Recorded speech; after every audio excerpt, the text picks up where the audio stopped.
Our starting point this morning with the new anti-coronavirus measures imposed starting this Wednesday. South Korea is requiring all people arriving in the country from overseas, whether Korean nationals or not, to self-isolate themselves for 2 full weeks. Now, the measure comes as the South Korean government tries to stem the spread of the coronavirus, more specifically, the imported number of cases, this without having to close borders.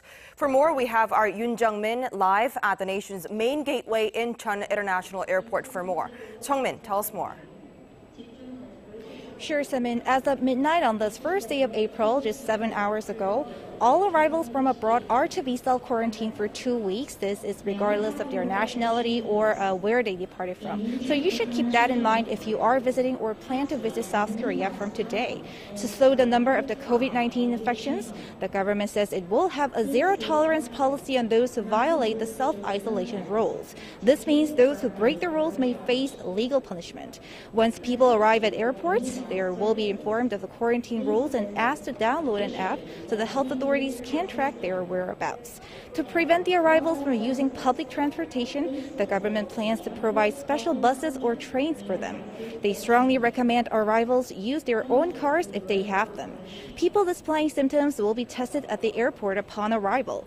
If you don't have symptoms, you will be ordered to self-isolate at home or at quarantine facilities for at least 14 days.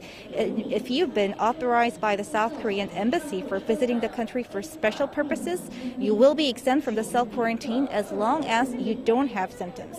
And Semin, all this as the government aims to curb the steady inflow of imported coronavirus cases without having to close the border.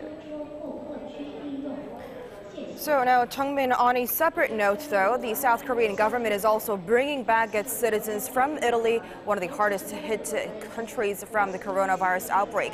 And the first batch of group is arriving this afternoon via a charter flight. Well, that's right, Semin. More than 500 South Koreans will be brought back home from Italy over 2 days.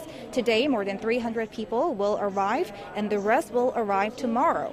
This comes as Italy has one of the largest COVID-19 infection cases in the world at more than 100,000 so far. Authorities will check their temperatures before they get on board, and they will be sent to quarantine facilities when they arrive. That's all from me at this hour. Semin.